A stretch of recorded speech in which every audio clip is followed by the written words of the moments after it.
By the time Isabella realized the Mafia boss had trapped her, she was already wearing his ring. Matteo Romano did not enter her life with threats, guns, or blood on his hands. He came with espresso money, attention, and the one thing Isabella had been starving for, the feeling that she mattered. She was 24, exhausted, working 2 jobs, and losing the dream that brought her to New York. Then Matteo looked at a tired waitress like she was rare. He offered her work, purpose, and a doorway into his glittering world. But every gift moved her closer to him until the proposal came in public, and the cage finally clicked shut. By the time Isabella Marino realized Matteo Romano had not rescued her, she was already wearing his ring. That is the trap at the heart of this story. He did not storm into her life like a villain. He arrived like an answer. Isabella was 24, exhausted, and working 7 days a week between Cafe Allegro and Trattoria Luna. 3 years earlier, she had come to New York with a dream of translating Italian poetry. Now that dream had been reduced to rent, unpaid bills, sore feet, and a quiet shame she carried home every night. She was not weak. She was worn down. And when someone is that tired, danger does not need to shout. It only needs to sound like hope. Isabella still had a sharp mind, but life had made her feel invisible. The same woman who once lived for language was now translating dull wine invoices, taking underpaid side jobs, and smiling through shifts that drained the last strength from her body. On that October evening, Trattoria Luna was warm with garlic, red checkered tablecloths, and the kind of old-world comfort that only made her loneliness feel sharper. She was pouring Chianti when the room shifted. A man stepped in from the cold with the calm arrogance of someone who expected the world to make space for him. Before he said a word, everyone felt him arrive. His name was Matteo Romano, and the restaurant did not simply notice him, it obeyed him. His dark gray suit fit like armor. His white shirt was open at the throat, a gold chain caught the light, and tattoos wrapped his forearms like warnings. He chose the VIP corner table, the one spot where he could see everything without appearing to watch anyone. Waiters lowered their voices. Customers looked once, then looked away. It did not need to announce itself. For Isabella, a woman who had spent years feeling overlooked, that danger came with a terrible pull. He looked like trouble. Worse, he looked like escape. Isabella felt the pull immediately, and that frightened her. She knew men like him, or at least she thought she did. Rich, entitled, too comfortable being obeyed. Still, she walked to his table with her practiced waitress smile and asked for his drink order. Matteo looked at her as if he were not seeing a server, but reading a secret. His gaze moved past the uniform, past the polite expression, past the tired little mask she wore for customers. He saw the exhaustion under her discipline. He saw the tension in her shoulders. He saw too much. When attention lands on a lonely person like that, it can feel like intimacy before it reveals itself as danger. Matteo ordered a 2016 Brunello di Montalcino, then dismissed her with effortless calm. Isabella told herself she was irritated, but irritation did not explain why heat rose in her face or why she kept noticing him from across the room. He ate his rare Florentine steak in silence, took short business calls in rapid Italian, and never once raised his voice. That made him more unsettling, not less. Isabella understood enough Italian to catch fragments of what he said. Names, numbers, quiet warnings hidden inside ordinary sentences. She should have stopped listening. Instead, she listened harder. That was the first mistake. Curiosity dressed itself as caution. The first real hook came with the espresso. When Isabella served it, Matteo did not speak to her like a customer. He questioned her. Where was she from? Why did her Italian sound so natural? Why did she pretend not to understand him? Isabella tried to step around the questions, but he caught every small movement. And he asked if she had been listening to his private calls. And before it could fully rise, he smiled. That smile changed the room. One moment he was cold and untouchable. The next, he made her feel chosen. Isabella reminded him she was only doing her job, but the boundary had already been tested. When Isabella pushed back, Matteo did something more dangerous than getting angry. He praised her. He said he liked people who minded their own business. Immediately crossed another line by telling her she did not belong in a place like that restaurant. It was arrogant, but it landed exactly where he wanted it to. Isabella had once wanted a life filled with language, art, and meaning. Now she was counting bills between shifts. Her frustration slipped out before she could stop it. Matteo apologized softly, smoothly, almost sincerely. That softness was the weapon. He did not break her defenses. He made lowering them feel reasonable. After that night, Matteo stayed in her mind like a warning she did not want to hear. Noticed the shadows beneath her eyes, the small tremor in her hands, the way exhaustion made her movements slower. To anyone else, she was just overworked. To him, she was readable. He left a tip generous enough to matter, but not so large that she could dismiss it as an insult. It was perfect, almost too perfect. After midnight, while she waited for the bus in the cold, Isabella found herself thinking about his voice, his eyes, and the way he had looked at her as if she were not invisible at all. The seed had been planted. 3 days later, Isabella's life began collapsing in exactly the way bad decisions need. Her laptop broke. Her rent went up. Her morning hours were cut without warning. By the time she reached Trattoria Luna that evening, she was running on fumes and fear. That was when Maria, the hostess, smiled and said, "Your boyfriend is here." It was meant as a joke, but jokes can push a story into shape before anyone admits what is happening. In one careless sentence, Matteo stopped being just a strange customer. He became a possibility. Possibility can be more dangerous than a threat. Isabella denied it instantly, because denial was easier than admitting some part of her had been waiting for him. Matteo sat in the same corner, dressed in black, his gold chain shining against his throat, his watch worth more than 6 months of her income. He had chosen the table deliberately. From there, he could watch the room, control the room, and make everyone approach him. Isabella walked toward him anyway. That is how certain traps begin. They do not look like cages. They look like a powerful man waiting at a table, making you feel as if the next move belongs to you. As Isabella approached, Matteo rolled up his sleeves, revealing the geometric tattoos along his forearms. The gesture looked casual, but with him, nothing felt accidental. When he said her name, he pronounced it with perfect Italian precision, almost tenderly, and it unsettled her more than she wanted to admit. He did not quite ask her to sit. He made sitting sound inevitable. Isabella glanced around the restaurant. Only 2 tables were occupied. She told herself she had a few minutes. She told herself she was in control. The moment you begin explaining why a dangerous choice is safe, you have already started losing control. She sat down and Matteo began with an apology. That was the move she did not expect. Men like him were supposed to be arrogant, not careful. When she answered sharply, he did not punish her for it. He laughed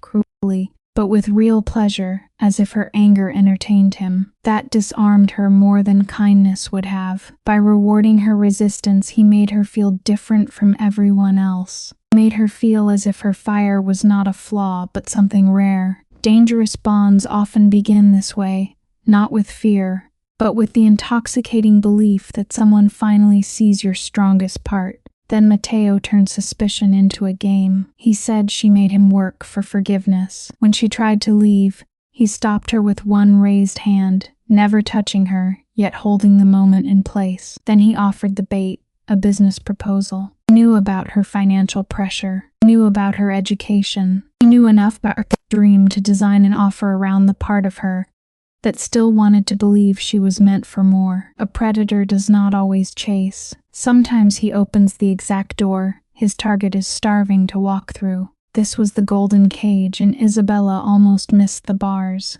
Matteo offered 6 months of translation work for a Tribeca gallery, legal documents, cultural materials, artistic statements, and a monthly payment that made her current income look like punishment. He was not just offering money, he was offering dignity. When Isabella asked why he had not hired an agency, she was really asking whether she mattered. Matteo understood that instantly. He did not answer like a businessman. He answered like a man who knew exactly which wound to touch. He told her. She understood language beneath the surface. Not just words, he said, but the living meaning underneath them. The compliment went straight past Isabella's pride and touched the version of herself she thought New York had buried. She wanted to believe she was still more than a tired waitress with overdue bills. Matteo offered her proof at the very moment she needed it most. Her heart raced, partly from hope and partly from fear. That mix is dangerous because the body can mistake anxiety for chemistry. When the person causing the fear is also offering rescue, the mind starts building excuses before the truth has a chance to speak. Isabella tried to protect herself by asking for written terms. It was a small attempt to regain control. Matteo agreed too easily. He told her she could say no, that there would be no hard feelings, and that everything was legitimate. Those words sounded like freedom, but they worked more like a sedative. He handed her a card with a Tribeca address and told her to come by at 2 the next afternoon. When their fingers brushed, she felt a spark and hated how real it seemed. Her body called it attraction. Her instincts called it danger. She chose to hear the softer voice. That night, Isabella searched Matteo Romano online and found almost nothing useful. A few business mentions. A gala photo with his father, Salvatore Romano. Hints of money, influence, and a family that seemed powerful without needing to explain why. The lack of clear information should have frightened her. Instead, it gave her imagination space to soften the edges. By morning, she had almost convinced herself this was opportunity, not risk. Desperation can do that. It can take a locked door, paint it gold, and you it is the entrance to a better life. The Tribeca loft did not feel like a trap when Isabella arrived. That was the problem. She had expected something cold and corporate, but found exposed brick, sunlight, old books, and art arranged with quiet taste. The space felt warm, thoughtful, almost safe. Matteo had staged it perfectly, whether he meant to or not. He wore dark denim instead of a suit, but kept the gold chain and rolled sleeves, just enough wealth and danger to remain unmistakably himself. He smiled when she entered, and for a moment Isabella forgot to be careful. Real safety rarely works that fast. Illusion often does. Even the espresso became part of the performance. Matteo made it himself, moving with slow precision, turning an ordinary act into something intimate. He joked that his machine actually worked, gently touching the broken pieces of her life without sounding cruel. Isabella smiled before she could stop herself. He told her some things could not be delegated: espresso, family rituals, first kisses, move the air between them. Charismatic people know how to make a simple room feel like a secret. Before Isabella signed anything, the loft already felt closer than it should have. Then came the contract. Matteo walked her through every detail with calm professionalism. Deadlines, documents, payment, equipment, expectations. The offer was so clear and generous that suspicion began to feel ungrateful. He spoke about the cultural center as if it were not just a project, but a way to honor memory, language, and the lives his family had tried to polish into silence. Isabella heard passion in his voice, and passion made him harder to distrust. He was no longer just a rich man buying her time. He became a man with a dream, and worse, a man who seemed to need her to protect it. Matteo told her he did not want a translator. He wanted a cultural guardian. Those words changed everything. A translator could be replaced. A guardian mattered. Isabella felt the old, hungry part of herself wake up. The part that still wanted to be useful in a way that meant something. Whether Matteo meant every word almost did not matter. The effect was real. He turned a job into a calling and a paycheck into proof of worth. That is how attachment can begin under the cover of professionalism. You are not falling for the person yet. You are falling for who you become when they look at you. Before Isabella left, Matteo gave her his direct number and told her to call anytime. It sounded generous. It also removed the first boundary. Availability is often where control begins, quietly, politely, even beautifully. When someone powerful teaches you that they can reach you whenever they want, your life slowly starts orbiting theirs. Isabella told herself it was only for work. She told herself she could manage it. But somewhere between the espresso, the contract, and the way Matteo watched her think, the line between opportunity and intimacy had already begun to blur. And Matteo stopped her at the door. His expression changed, and the room tightened. He said he had heard the Sicilian insult she muttered under her breath. Testa di ferro arrogante, arrogant iron head. Isabella froze. Her private defiance had been exposed. She apologized, but Matteo stepped closer and told her to say it again. It sounded like an invitation to honesty, but it was also a test. Making her repeat the insult, he turned her resistance into something shared. Isabella thought she was standing up to him. In truth, she was still following his lead. When she finally repeated it, Matteo smiled with open delight, and he told her never to apologize for it. The words felt empowering, but they carried a hidden cost. He had taken the very thing she used to protect herself and made it part of their connection. As Isabella left the loft, she felt light, almost floating. That was not peace. It was the rush of surviving intensity and mistaking it for clarity. That night, she drafted resignation letters. When she called her grandmother in Boston, Nana heard the change in her voice immediately and warned her that opportunity and danger sometimes wear the same face. The first 2 weeks were intoxicating. Isabella finally had work that used her mind instead of draining it. She translated regional dialects, legal phrasing, artistic histories, and cultural references that demanded real skill. For the first time in years, her attention felt valuable, but the work was only part of the pull. Matteo was demanding, brilliant, arrogant, and unexpectedly funny. He challenged her, argued with her, and listened when she pushed back. Every late night made the professional distance smaller. Every debate made the room feel more charged. Isabella told herself she was excited by the work. She was also excited by him. One night, she caught a serious problem in the translation. The Italian text and the English version were promising two different things. Matteo sat at his desk with his sleeves rolled up, graphite smudged along his jaw, looking less untouchable than usual. Isabella stepped close to show him the issue, and the distance between them disappeared. She noticed sandalwood and spice before she could stop herself. And Matteo admitted she was right. It felt like a surrender. That was more dangerous than flattery. He was not just praising her appearance. He was validating her mind, and that reached a place compliments rarely could.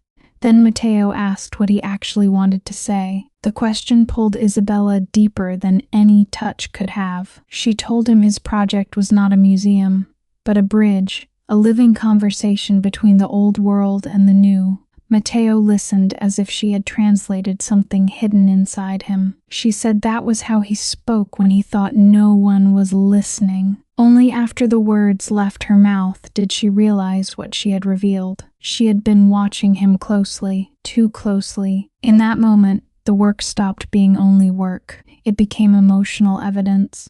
Isabella mentioned the napkins he sketched on, the unfinished sentences he abandoned, the way his ideas became honest when he stopped performing. Matteo looked at her with a softness that stripped away her last easy excuse. He said she had not only worked for him, she had chosen to understand him. Isabella returned to her desk with her heart racing, pretending the screen mattered more than the man across the room. But something had shifted. She was no longer just translating his language. She was beginning to organize his chaos for him, and that made her feel needed in a way she had not felt for years. Matteo kept reinforcing the bond through small, precise details. He remembered her coffee order. He remembered her Sunday calls to her grandmother. He noticed that long silences made her uneasy. He found pastries from a Sicilian bakery, because she had once mentioned missing that flavor from childhood. To Isabella, those details felt tender.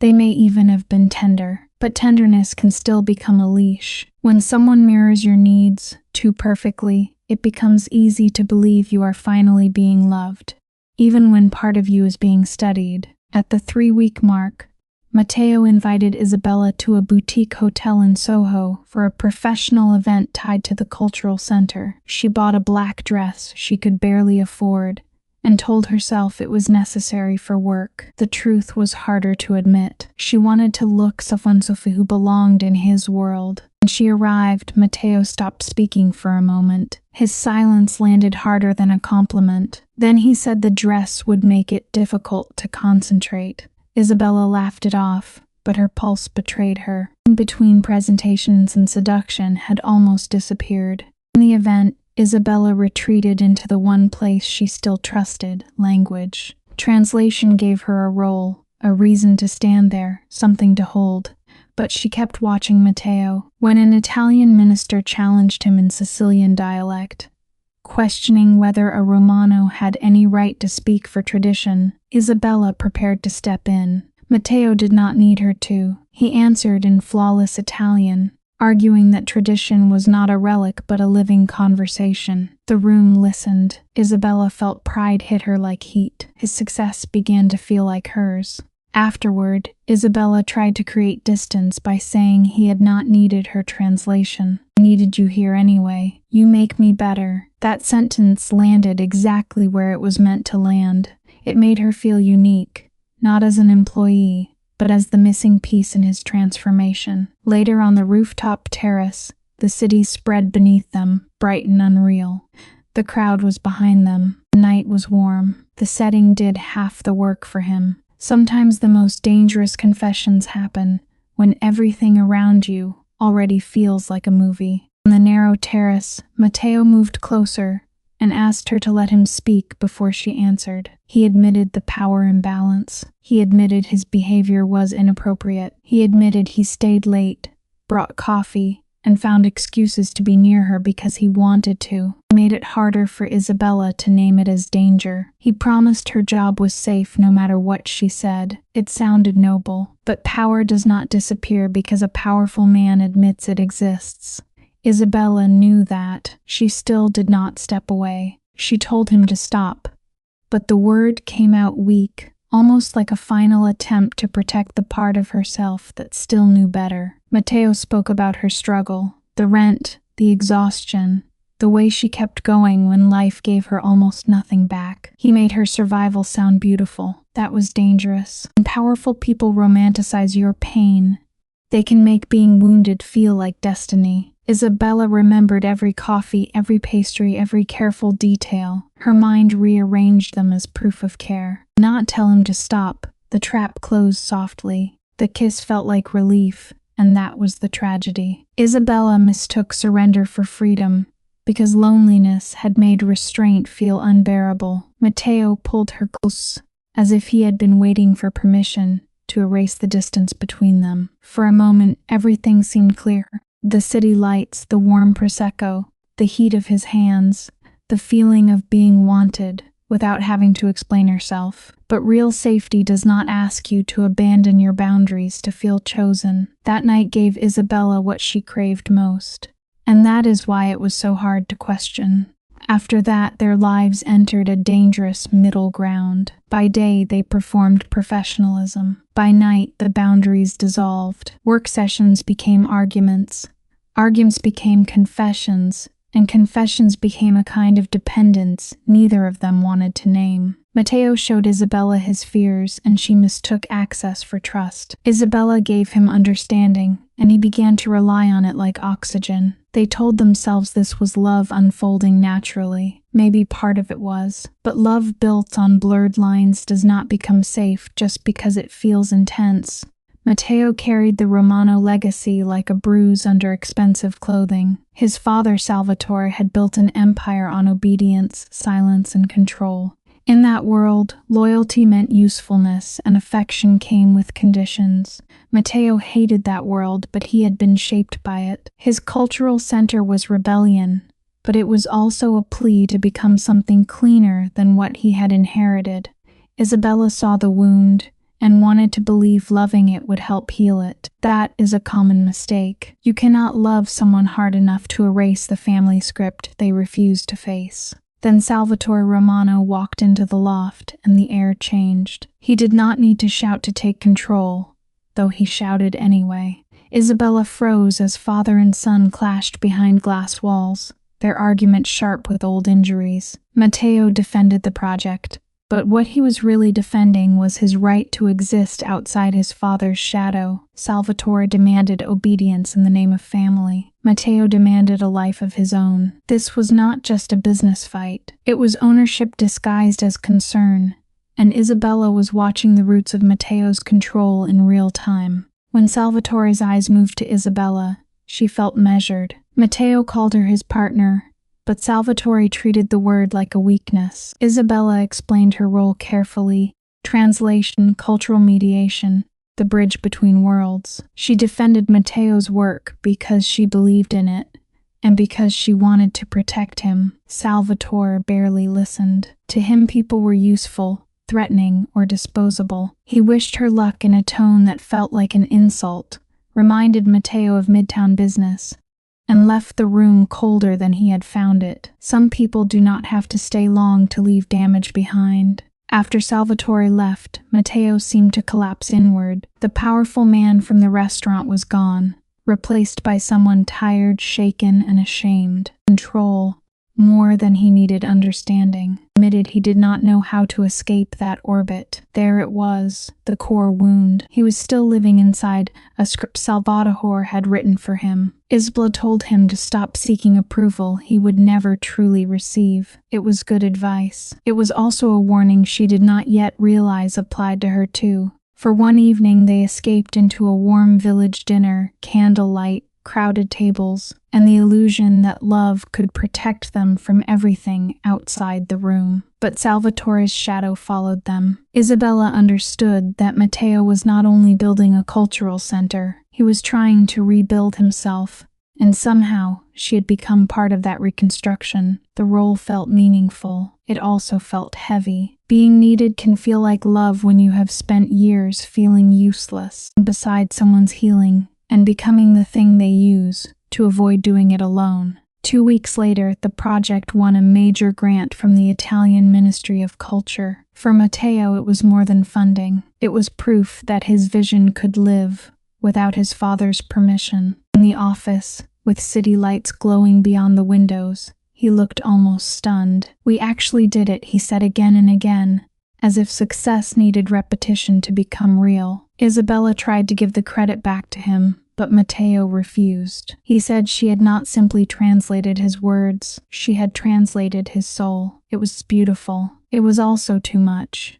Matteo's confession came quickly after that, urgent and exposed. He told Isabella he loved her, not carefully, but like a man grabbing for something before it vanished. He named the things he loved, her irritation, her coffee rituals, the way she refused to accept his lies. Isabella's instincts sounded an alarm. The intensity was too fast, too heavy, too much like men who confuse possession with devotion. She recognized the pattern. Into Matteo's eyes, caution lost to belonging. Sometimes the heart calls it courage when it is really just tired of being alone. Their intimacy sealed the alliance in the center of the life they were building together. Matteo asked her to move in. The timing said more than his words did. Now Matteo wanted to secure the person who made that dream feel possible. Isabella's first instinct was to retreat to her small apartment, the one place still fully hers. But hope argued louder than caution. She agreed, though not completely. She kept the apartment for 6 months as a quiet escape hatch. Even in love, some part of her knew she might need a door. Half a year later, Isabella was woven into Matteo's Tribeca loft. Her espresso machine sat in the kitchen. Her photographs hung beside his family portraits. Her books mixed with his. Her presence softened the space Salvatore's legacy had once dominated. But moving in did not heal the old wounds. It only brought them closer. Matteo's need for control met Isabella's need for solitude. His urgency met her exhaustion. Their love did not erase their damage. It exposed it. The question became unavoidable. Were they building a home or building a more beautiful version of the same cage. Their routines collided often. Matteo wanted structure, motion, plans, answers. Isabella needed quiet, space, and moments where nobody required anything from her. Their arguments slipped between English and Italian, sharp but not empty. Over time, they learned each other's rhythms. They learned when to push, when to pause, when to stop before the wound became the weapon. When the cultural center opened to praise, Isabella felt fierce pride in Matteo. But pride can become dangerous when one person's success starts carrying both people's identities. Real love does not ask anyone to disappear into someone else's becoming. The exhibition night looked like victory. Matteo dressed like a man preparing for war, tailored black suit, gold chain, controlled hair, every detail built to project power. Isabella wore a bold red dress and stepped into the room like someone no longer hiding from her own life. Cameras flashed. Guests whispered. The art glowed under perfect lighting. On the outside, they looked unstoppable. But polished appearances often hide fragile truths. People wear armor most carefully when they are afraid. Someone might see how badly they still need approval. 6 months earlier, Isabella had been too exhausted to defend her own dreams. Now she believed Matteo had helped unlock her confidence. There was truth in that, but also risk. If her worth depended on his gaze, then it was not fully hers. Salvatore's absence from the event was deliberate. A silent punishment meant to make Matteo feel the missing approval. Isabella adjusted Matteo's collar, grounding them both with one small touch. But real strength cannot be handed to us by a lover or withheld by an abuser. It has to be built somewhere no one else can reach. At the exhibition, Matteo gave Isabella credit for the project's soul. He said she had turned a wealthy man's guilt into meaning. The crowd loved it. Isabella kissed him and told him they had changed each other's lives. They had. But change is not always the same as healing. Sometimes two wounded people build something beautiful together and still use that beauty to avoid looking at the wound underneath. The room saw romance. Isabella felt triumph. Matteo felt seen. But under the applause, dependence was quietly learning how to sound like destiny. Across the room, Matteo smiled at Isabella, and the look reinforced everything she wanted to believe. She felt loved, needed, and finally visible. Those feelings were powerful because she had gone so long without them. The applause, the paintings, the elegant guests, the shine of success, all of it made the night feel like proof that every risk had been worth it. But proof can be deceptive. Sometimes you do not know you are trapped because the cage is lit beautifully, filled with music, and surrounded by people calling it a dream. Then Isabella saw the shattered pottery installation, broken pieces remade into something new. It looked too much like her own life to ignore. Before she could look away, Salvatore Romano entered. He moved calmly, coldly, as if his absence had never been a punishment. His presence cut through the room. He approached Isabella, as though testing the strength of her place in Matteo's world. Every instinct in her body sharpened. With Salvatore, greetings were not greetings. Every word was a measurement. Every compliment could become a chain. When Isabella shifted the credit back to Matteo, she was trying to protect him. Salvatore surprised her by admitting the project was real. For a man like him, that concession mattered, but it came with a cost. He compared Isabella to Matteo's late mother, the only woman who had ever seen past the Romano armor. It sounded like praise. It was also a burden. In one sentence, Salvatore placed Isabella into the role of emotional caretaker, the same role that had once consumed another woman. Some compliments are not gifts, they are assignments. Then Salvatore warned her that Matteo was stronger and more fragile than he allowed people to see. It sounded vulnerable, almost human, but it was also a transfer of responsibility. He was handing Matteo's fragility to her and making it feel like trust. When he left, Isabella felt the weight of it in her throat. Matteo came to her moments later, his face lighting up when she told him his father had approved. They both reacted as if they had been handed oxygen. That is the tragedy of abusive families. Even poisoned approval can feel like survival. Isabella understood Matteo's inner conflict too well.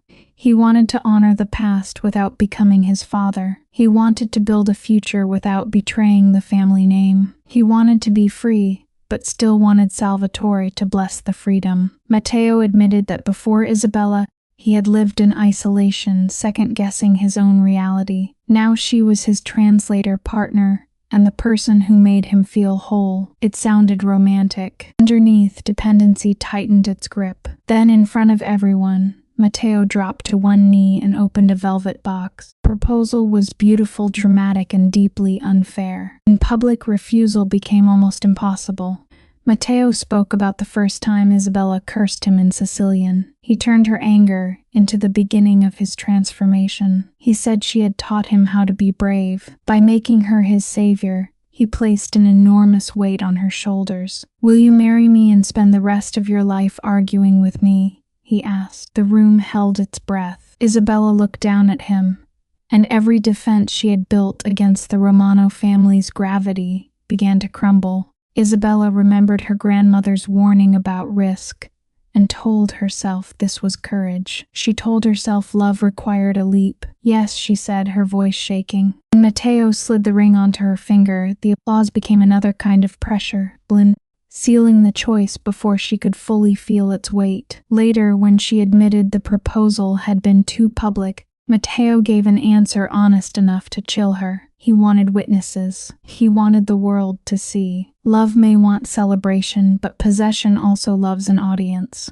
At the edge of the crowd, Salvatore raised his glass. It looked like approval, but it also felt like a seal. Isabella was no longer outside the Romano machinery. She was inside it now. Standing near the shattered pottery, she whispered that they had built something beautiful. Matteo gently corrected her, shaping the story in his own words. Isabella leaned into him, searching for safety in the same legacy that had started to contain her. That is the cruel twist of this story. Sometimes the place that feels like shelter is the place quietly teaching you to stay small. Isabella had been serving wine to strangers, too tired to defend herself. Then Matteo appeared with power, mystery, attention, work, and escape. Now she stood in his gallery wearing his ring, convinced she had found love. Maybe she had found part of it, but her mind had also rearranged its broken pieces to fit the shape of his world. When she looked into his eyes and whispered "Testa di ferro arrogante," she believed it was affection. Maybe it was. But it was also the language of the trap that first drew her in. This story may look like a slow-burning mafia romance, but underneath it is a warning. Isabella came to believe love could arrive disguised as danger, irritation, and insult. She normalized Matteo's control by calling it passion. She turned survival into devotion and hostility into chemistry. That is why the story holds attention. It does not ask whether Matteo is charming. He is. It asks whether charm is enough to make control feel beautiful. For Isabella, the answer became harder to see with every gift, every confession, and every moment that made loneliness hurt a little less. The most painful part is that Matteo was not lying about everything. He did value Isabella's mind. He did need her. He did want to become more than his father's son. That complexity is what makes the trap believable. Dangerous people are rarely dangerous every second. If they were, leaving would be easier. Matteo's tenderness made his control harder to recognize. His vulnerability made his need feel like love. And Isabella's hunger to be seen made every warning sign feel like something she could explain away. For viewers, the shock is not that Isabella fell for a powerful man.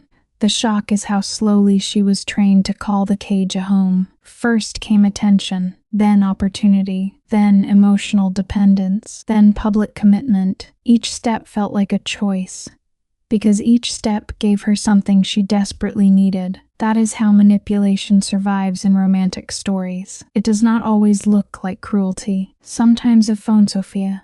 It looks like the one person who remembers your coffee order, believes in your talent, and says you make him better. If this story needs one final lesson, it is this: chemistry is not proof of safety. Being chosen is not the same as being free. And love should not require someone to become your rescuer, your mirror, your shield, and your reason to feel whole. Isabella walked into Matteo's world believing she had escaped exhaustion. In some ways, she had, but she also stepped into a new kind of danger.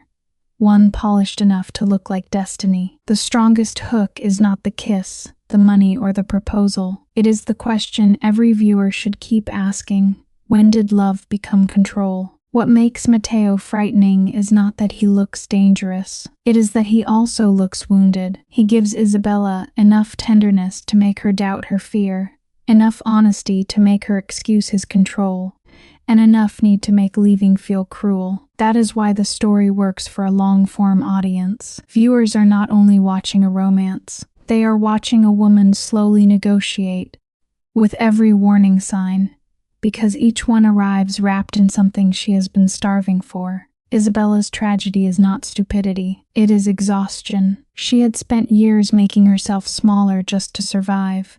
So when Matteo treated her as brilliant, necessary, and rare, the praise felt like oxygen. But oxygen can still come from a locked room. The more he elevated her, the more her life narrowed around him. She gained money, purpose, and status, but she also began measuring her reality through his approval. That emotional trade is the hidden price no contract ever named. Matteo's tragedy is not simple cruelty either. He wants to love without controlling, but he has learned love from men who only knew ownership. He wants freedom from Salvatore, yet repeats the same patterns in a softer voice. That makes him compelling, but it does not make him safe. A man can hate the cage he grew up in and still build one for someone else. Without real change, pain does not disappear. It only changes its language. For the audience, the tension comes from one question that never stops growing.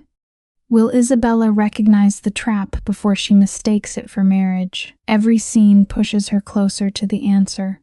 The restaurant shows the first spark. The job offer shows the bait. The rooftop shows surrender. Salvatore shows the family machine. The proposal shows the lock clicking into place. That structure keeps the story moving, because every romantic moment carries a shadow behind it. And that is why the ending should not feel peaceful, even when it looks beautiful. A ring can shine like a promise and still mark the moment someone loses the last clear view of herself. Isabella does not walk into darkness screaming. She walks in smiling, loved, admired, and applauded. That is the real shock. The most dangerous cages are not always built with fear. Sometimes they are built with attention, rescue, family, approval, and the belief that being needed is the same as being free. As Isabella and Matteo walked hand in hand through Manhattan, the city around them looked like a beginning. The ring shone. The gallery succeeded. Salvatore had given his cold approval. Everything appeared complete. Beneath the beautiful surface was a maze built from longing, fear, loyalty, and dependence. Isabella believed she was walking toward a future. Maybe she was, but she was also walking deeper into a world where affection and ownership spoke the same language. True healing never asks us to accept hostility as the price of love. No one should have to survive a storm just to earn a quiet harbor.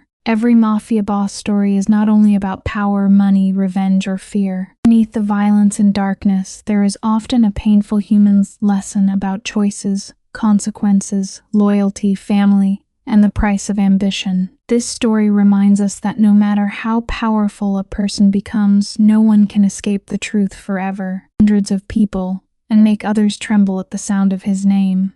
But if his heart is empty, his victory is never complete.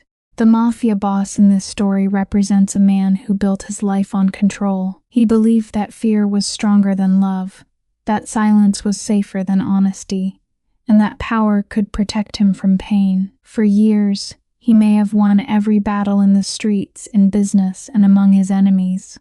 But the most important battle was never outside him. It was inside his own heart. That is where he truly lost himself.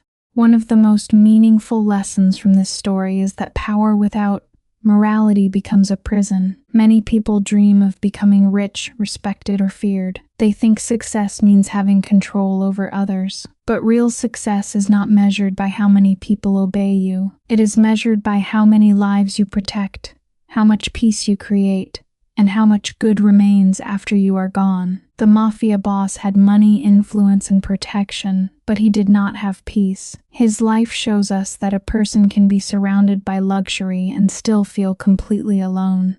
Another important lesson is that loyalty is valuable, but blind loyalty can destroy lives. In the world of crime, loyalty is often treated like the highest law. People are expected to follow orders without question. Never mean giving up your conscience. A loyal person does not simply protect someone's secrets.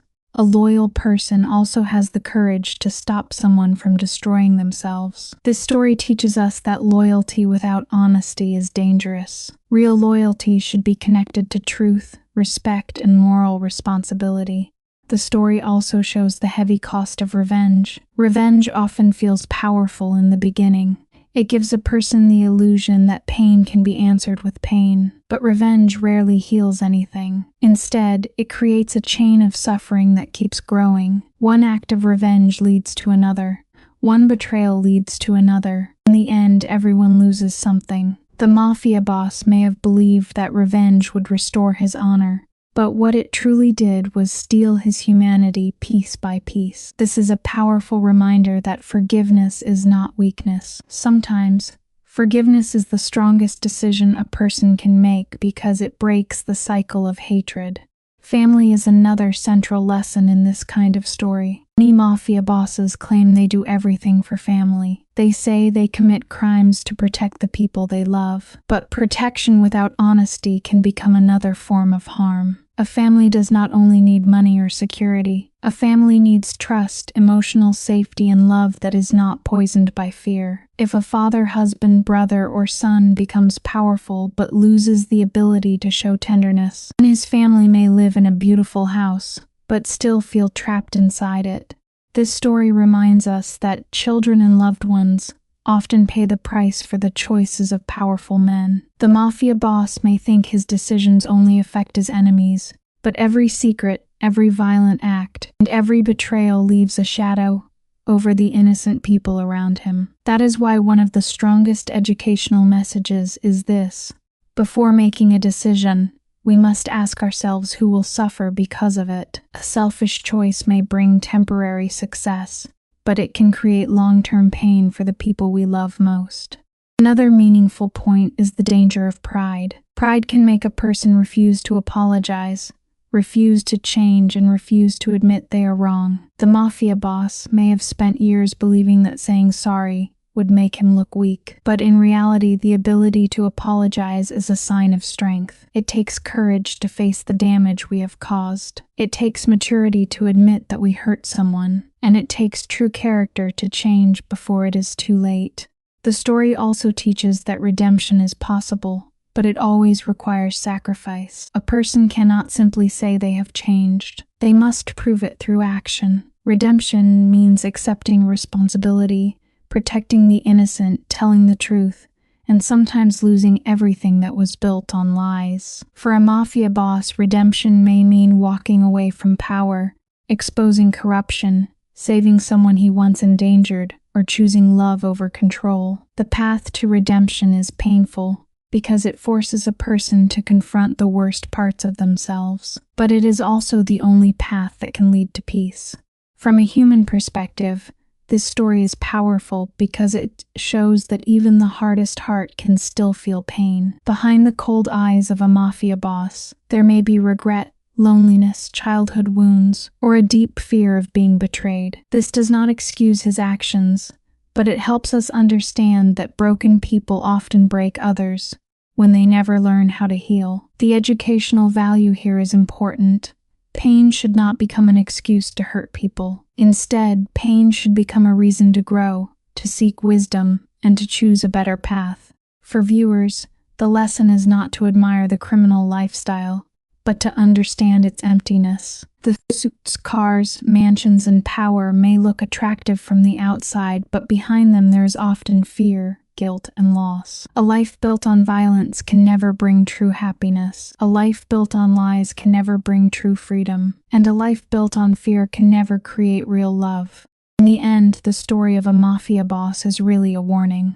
It warns us that every choice has a consequence. It warns us that money cannot buy peace. It warns us that fear cannot replace respect. It warns us that revenge cannot heal a wounded heart. Most importantly, it reminds us that the greatest power a person can have is not the power to control others, but the power to control themselves.